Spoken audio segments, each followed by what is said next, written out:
மாண்புமிகு தமிழ்நாட்டின் முதலமைச்சர் அவர்களே, மாண்புமிகு துணை முதல்வர் அவர்களே, Honorable former Chief Minister of Madhya Pradesh Sri Digvijay Singh Ji, Honorable former Supreme Court Judge Justice V. Gopal Gowda, மாண்புமிக்க அமைச்சர் பெருமக்கள், பாராளுமன்ற சட்டமன்ற உறுப்பினர்கள், கல்வியாளர்கள் என திரளாக கூடியிருக்கும் இந்த சான்றோர்கள் இந்த அவையில் மாண்புமிகு தமிழ்நாட்டினுடைய பள்ளி கல்வித்துறை அமைச்சர் எழுதி மாண்புமிகு முதலமைச்சரால் தற்போது வெளியிடப்பட்ட தேசிய கல்விக் கொள்கை 2020 என்னும் மத யானை என்ற புத்தகம் இன்றைய இந்த விழாவின் பேசுபொருள். இந்த புத்தகத்தினுடைய கருப்பொருள் இந்திய தேசிய கல்விக் கொள்கை 2020.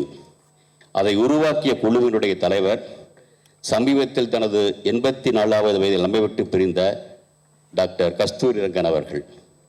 இந்திய விண்வெளி துறையில் தலைவராக 9 ஆண்டு காலம் இருந்தவர். நான் அதே துறையில் 36 வருடம் பணிபுரிந்திருக்கிறேன். அதில் 21 வருடங்கள் டாக்டர் ரங்கனுடன் பல சர்வதேச புகழ்பெற்ற விண்வெளி திட்டங்களில் பணிபுரிந்த அனுபவம் உள்ளது. அதே சமயம் இந்திய விண்வெளித்துறையில் குறிப்பிடத்தக்க பங்காற்றியவர்களில் என்னை போன்ற பலருக்கும் தரமான கல்வி கொடுத்தது தமிழக கல்வித்துறை. இப்பொழுது இரு புத்தகங்களுக்கும் இடையில் தேசிய கல்விக் கொள்கை 2020, தேசிய கல்விக் கொள்கை 2020 என்னும் மதயானை என்ற புத்தகம், இந்த இரு புத்தகங்களுக்கும் இடையில் இருக்கும் நான் இருதலை கொள்ளி எருவாக இருக்கிறேனோ? இல்லை. எப்பொருள் யார் யார்வாய் கேட்பினும் அப்பொருள் மெய்ப்பொருள் காண்பதறிவு என்ற வள்ளுவனின் வாக்கையும், யார் சொல்லியிருந்தாலும் எங்கு படித்திருந்தாலும் நானே சொன்னாலும் உனது புத்திக்கும் பொது அறிவிக்கும் பொருந்தாத எதையும் நம்பாதே என்ற பெரியாரின் கூற்றையும் மனதில் கொண்டு 2 புத்தகங்களையும் படித்ததில் எனக்கு புரிந்தவை பற்றி அடுத்து 10 நிமிடங்கள் பேசலாமா நினைக்கிறேன். எனக்கு 5 நிமிஷம் தான் கொடுத்துருக்காங்க, இருந்தாலும் 5 நிமிஷம் நான் கொஞ்சம் உரிமையோடு எடுத்துக்கிறேன். புத்தகத்தின் தலைப்பு தேசிய கல்விக் கொள்கை 2020 என்னும் மத யானை. இது ஜூலை 23, 2016 முத்தமிழறிஞர் டாக்டர் கலைஞர் அவர்கள் புதிய கல்விக் கொள்கை பற்றி எழுதிய கட்டுரையில் எடுத்தாண்ட ஒரு பதம். அந்த பதத்திற்கான விரிவான விளக்க உரை இந்த புத்தகம். அதையும் தாண்டி முழுதாக படித்தபின் எனது கணிப்பு, தலைப்பை இப்படி பார்க்கலாமே அப்படின்னு அன்னைக்கு எழுதினப்போ தேசிய கல்விக் கொள்கை 2020 என்னும் மத யானைக்கான அங்குசம் அப்படின்னு இன்னைக்கு இந்த புத்தகத்தில் தலைப்பில் இது வந்துடுச்சு. அன்னைக்கு பார்த்தது படிவத்தில். ஏனென்றால் மத யானையை அப்படியே விட்டுவிடாமல் சமத்து யானையாக மாற்ற ஒரு அங்குசம் தேவை. முதல்வர்கள் கொடுத்திருக்கோம், எப்படி வருதுன்னு பார்க்க வேண்டிய அவசியம் இருக்குன்னு நினைக்கிறேன்.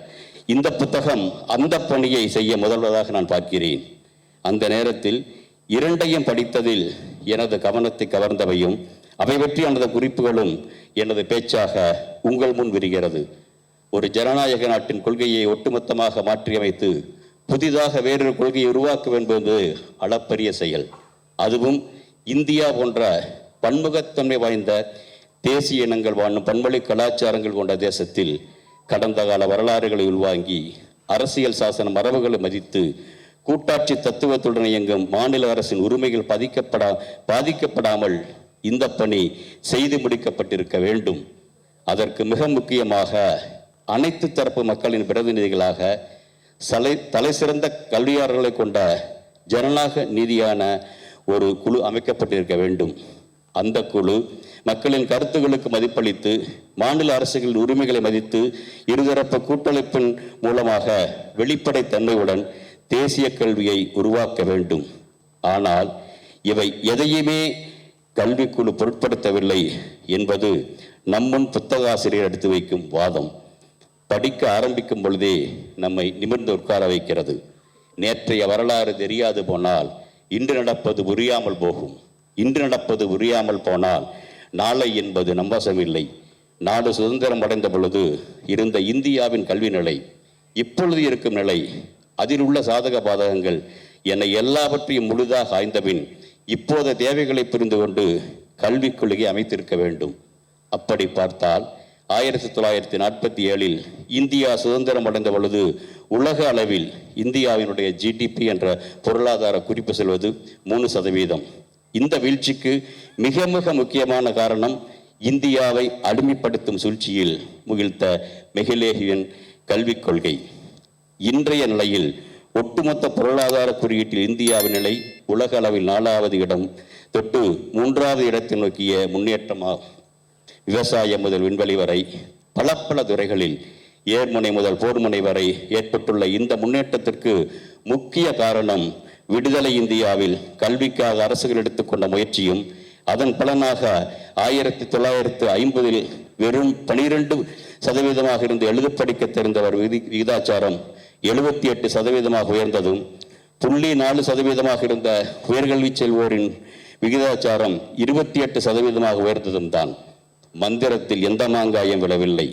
உதாரணத்திற்கு தமிழ்நாட்டில் ஏற்படுத்தப்பட்ட உள்கட்டமைப்பினை பார்த்தால் குடியிருப்புக்கு ஒரு ஆரம்ப கல்வி அமைக்கப்பட்டது. அதேபோல் 3 கிலோமீட்டருக்குள் ஒரு நடுநிலைப்பள்ளியும் 5 கிலோமீட்டருக்குள் உயர்நிலைப்பள்ளி 8 கிலோமீட்டருக்குள் ஒரு மேல்நிலைப்பள்ளி என எதிர்கால திட்டமிடல்களோடு மாநில கல்வி கட்டமைப்பு வரையறுக்கப்பட்டது. இந்த திட்டம்தான் தமிழ்நாட்டின் இன்றைய கல்வி வளர்ச்சிக்கான மாபெரும் அடித்தளம். இதன் விளைவாக பள்ளி கல்வியில் 100% மொத்த சேர்க்கை விகிதத்தையும் உயர்கல்வியில் 50% மேலான சேர்க்கை விகிதத்தையும் தமிழ்நாடு சாத்தியமாக்கி இருக்கிறது. இதற்கு அச்சாணியாக இருக்கும் நமது பொதுக்கல்வி கட்டமைப்புகள் வலுப்படுத்த முனைவதற்கு பதிலாக NEP 2020 மூலம் தமிழ்நாட்டினுடைய கல்வி கட்டமைப்பையே அசைத்து பார்க்க நினைக்கிறது அந்த கொள்கை என்கிறார் புத்தக ஆசிரியர்.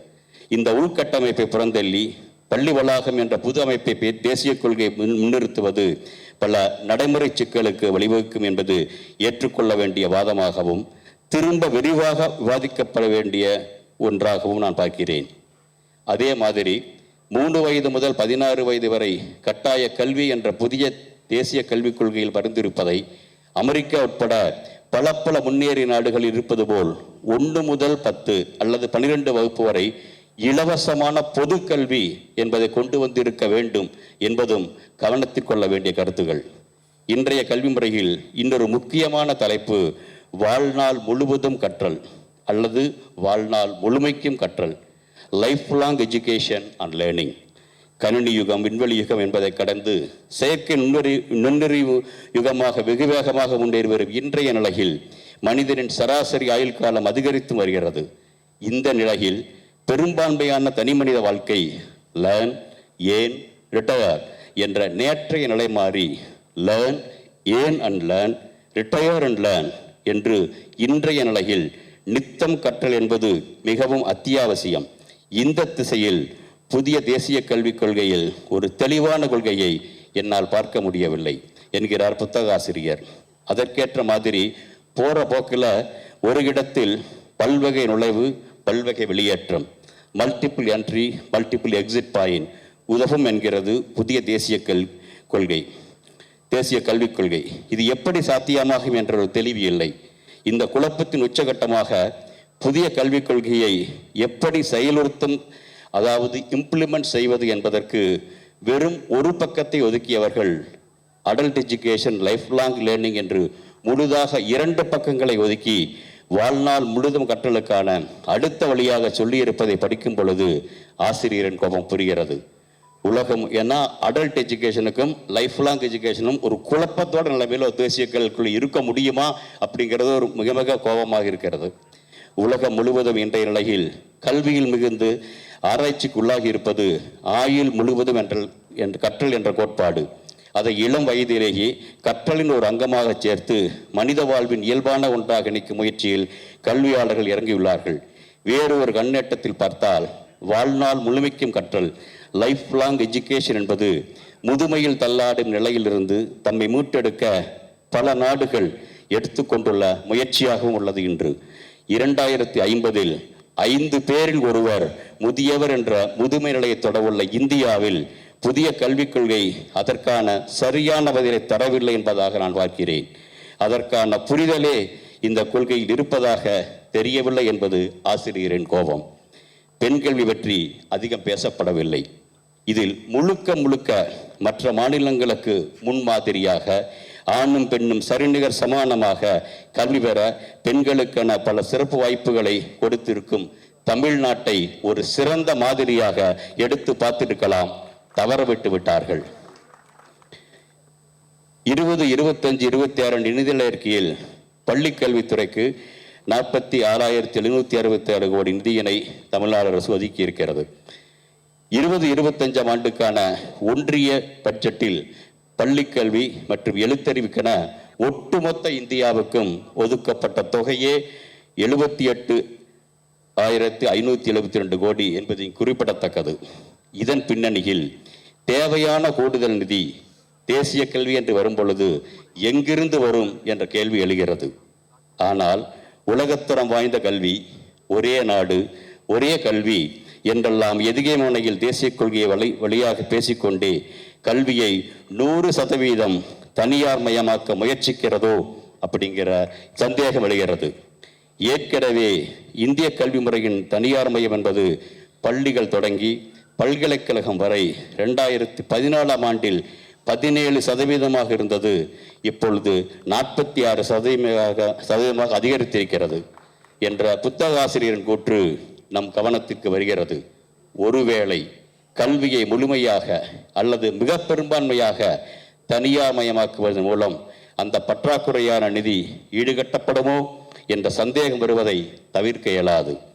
வேறு ஒரு இடத்தில் புத்தக ஆசிரியர் இப்படி சொல்கிறார்: குழந்தைகளின் 3 வயதில் பள்ளிக்கல்விக்கு முற்பட்ட கல்வியை ஆரம்பிக்க செல்வது 2 வயதில் கல்வி, 16 வயதில் இராணுவம் என்ற முசோலினுடைய அரங்குகளுடன் ஒப்பிட்டு செல்லும் பொழுது திகிலுடன் நாம் சிந்திக்க வைக்க இடமாக பார்க்கிறேன். உயர்கல்வி மற்றும் தொழிற்கல்வி ஆகியவற்றில் மொத்த சேர்க்கை விகிதம் 2018 ஆண்டு இந்திய அளவில் 26.3% இருக்கிறது. இதனை 2035 ஆண்டுக்குள் 50% உயர்த்துவதே தங்களின் நோக்கம் என தேசிய கல்விக் கொள்கை தெரிவிக்கிறது. இதற்கு நேர்மாறாக தமிழ்நாடு கடந்த 15 ஆண்டுகளுக்கு முன்பே இந்த இலக்கினை கடந்துவிட்டது. கல்வி அமைச்சகத்தின் உயர்தர கல்வித்துறை வெளியிட்ட அகில இந்திய உயர்கல்வி ஆய்வு 2021-22 அறிக்கையில் இதற்கான சான்றினை வழங்கியுள்ளது. தமிழ்நாட்டில் 18 முதல் 23 வயதுடைய மாணவர்கள் ஏறத்தாழ 33.9 லட்சம் பேர் உயர்கல்வியில் சேர்கிறார்கள். மக்கள் தொகை அடிப்படையில் 51.4% இளைஞர்கள் பள்ளிக்கல்வி முடித்து உயர்கல்வி கற்கிறார்கள். தற்பொழுது தமிழ்நாடு அரசு எடுத்து வரும் முயற்சிகளால் இந்த சதவீதம் மேலும் அதிகரித்து வருகிறது. பெண்கள் அதிக அளவில் உயர்கல்வியில் சேர்வதிலும் தமிழ்நாடு முன்னணி மாநிலமாக விளங்குகிறது. உலக அளவில் பல நாடுகள் தங்களின் மொத்த சேர்க்கை விகிதத்தை 50% உயர்த்துவதில் வெற்றி பெற்றுள்ளன. தமிழ்நாடு அந்த இலக்கை விரைவாக எட்டும் திசையில் முன்னேறுகிறது. ஆனால் தமிழ்நாட்டை பின்னுக்கு இழுக்கும் விதமாக தேசிய கல்விக் கொள்கையினுடைய கூறுகள் இருக்கின்றனவோ என்பது ஆசிரியரினுடைய வாதம். தமிழ்நாட்டின் அடுத்த தலைவி தமிழ்நாட்டின் அடுத்த தலைமுறையின் மீது உண்மையான அக்கறை உள்ள யாராலும் புறந்தள்ளப்பட முடியாத வாதம். நாடெங்கிலும் சுமார் 10 லட்சம் ஆசிரியர் பணியிடங்கள் காலியாக இருப்பதாக சில தரவுகள் சுட்டிக்காட்டும் நிலையில் அந்த பணியிடங்கள் நிரப்புவது பற்றி NIP எதுவும் குறிப்பிடப்படவில்லை. அதற்கு பதிலாக தன்னார்வலர்கள், இசை ஆசிரியர்கள், சமூக ஊழியர்கள், ஓய்வு பெற்ற ஆசிரியர்கள், இராணுவ அதிகாரிகள், அருகிலுள்ள பள்ளிகளில் இருந்து மிகச்சிறந்த மாணவர்கள் மற்றும் பட்டதாரி தன்னார்வலர்கள் என பலரை பயிற்சியாளராக தேர்வு செய்ய பரிந்துரைக்கிறது. இவர்கள் ஒருபுறம் ஊதியமின்றி சேவை செய்வார்கள் என்று கூறுகிறது, இன்னொருபுறம் ஊக்கத்தொகை வழங்கலாம் என்ற பரிந்துரையும் இருக்கிறது. இந்த குழப்பம் மருத்துவ பயிற்சி இல்லாதவர்களில் மருத்துவ பணி போல் அரைகுறை கல்விக்கு ஒரு வழிவகுக்குமோ என்ற கேள்வி எழுவதை தவிர்க்க இயலாது. மொழிபெயர்ப்பை பற்றி மிக விரிவாக பேசுகிறது NIP. சமஸ்கிருதம் 23 இடத்துல சொல்லி தமிழை 2 இடத்துல போகிற போக்கில் சொல்லிட்டாங்க. எங்கிருந்து எங்கே மொழிபெயர்க்க போகிறாங்க அப்படிங்கிற ஒரு உயர்வு தெரியல. இந்த வகையில் தேசிய கல்விக் கொள்கை ஆங்கிலத்தில் ஒரு மாதிரியும் தமிழில் அங்கேயே மொழிபெயர்த்தது தமிழில் வேறு மாதிரியும் இருப்பதை அங்கெங்கே காண முடிகிறது. மோசமான மொழிபெயர்ப்பை தாண்டி சில கண்ணாமூச்சி ஆட்டங்களையும் காண முடிகிறது. ஒரு இடத்துல சொல்கிறேன், உதாரணத்துக்கு ஆங்கிலத்தில் 26.5 செக்ஷன் வருது. Mechanism of performance funding to states, higher education institutions may be devised அப்படிங்கிறாங்க. Mechanism of performance based funding to states and higher education institutions may be devised. அப்படியே தமிழில் மொழிபெயர்த்தா வர அர்த்தம் வேற, மொழிபெயர்க்கப்பட்ட நிலைமை வேற. உயர்கல்வி நிலையங்களுக்கும் செயல் நிகழ்ச்சி அடிப்படையில் நிதி வழங்கும் செயலிக்கு திட்டமிடப்படலாம். மாநிலங்கள் எங்கே போச்சுன்னு தெரியல. மாநிலங்கள் என்ற வார்த்தை இல்லாமல் தமிழ் மொழி பெயர்ப்பில் எடுக்கப்பட்டதன் மர்மம் புரியவில்லை. அதையும் தாண்டி ஊக்கத்தொகை கொடுக்கப்படும் என்று வைத்துக்கொண்டால் கூட இந்த இடத்தில் ஜிஎஸ்டி அனுபவத்தின்படி பார்த்தால் முன்னேறிய மாநிலங்களுக்கு கிடைக்கும் கல்விக்கான நிதி பங்கீடு எப்படி இருக்கும்? ஜிஎஸ்டி போல இருக்குமா? இறங்குமுகமாக இருக்குமா? அதாவது கல்வி குறியீட்டில் சிறப்பாக உள்ள மாநிலங்களின் மற்றும் உயர்கல்வியினர்கள் பங்கு குறைவாகி விடுவோ என்ற சந்தேகம் உருவாவதை தடுக்க முடியவில்லை. அதே போல அந்தந்த மாநிலங்கள் அவரவர்களுக்கே அவரவர் மொழிகளிலேயே பாடப்புத்தகங்கள் தயாரிக்கும் இன்றைய முறையை விடுத்து இந்தியா முழுமைக்குமான பாடப்புத்தகங்கள் உருவாக்கப்பட்டு பின் மாநில மொழிகளில் முயற்சிக்கப்பட்ட புத்தகமாக பாடப்புத்தகங்கள் வந்தால் எப்படி இருக்கும் என்று தெரியவில்லை. புதிய தேசிய கல்விக் கொள்கை பற்றி விமர்சிக்கும் அதே சமயம் இன்றும் தமிழ்நாட்டில் கல்வித்துறைகள் நடவடிக்கை கொண்டு வந்து செயல்படுத்தியுள்ள 67 திட்டங்களை புத்தகம் பெருமையுடன் விவரிக்கிறது. இப்படி சொல்லிக்கொண்டே போகலாம். மொத்தத்தில் பல பில்லியன் டாலர்கள் செலவில் அமெரிக்கா மற்றும் சோவியத் யூனியன் நாடுகளால் நடத்தப்பட்ட நிலவு பயணங்களினுடைய ஆராய்ச்சி முடிவுகளின் தவறை சுட்டிக்காட்டியது குறைந்த செலவில் அனுப்பிய நமது சந்திரயான். அதே மாதிரி ஒப்பிட்டு பார்த்தால் பல கோடி செலவில் உருவானது புதிய தேசிய கல்விக் கொள்கை 2020. இன்று வெளியான இந்த புத்தகம் புத்தகாசிரியரே சொன்னபடி ஒரு தனி மனிதனாக திரு அன்பில் மகேஷ் பொய்யாமொழி என்ற இளைஞர் எழுதியது. புதிய கல்விக் கொள்கையில் உள்ள குறை நிறைகளை சுட்டிக்காட்டி இப்பொழுது உலக நாடுகள் பின்பற்றுவது நமது சந்திரயான் திட்டம்தான்.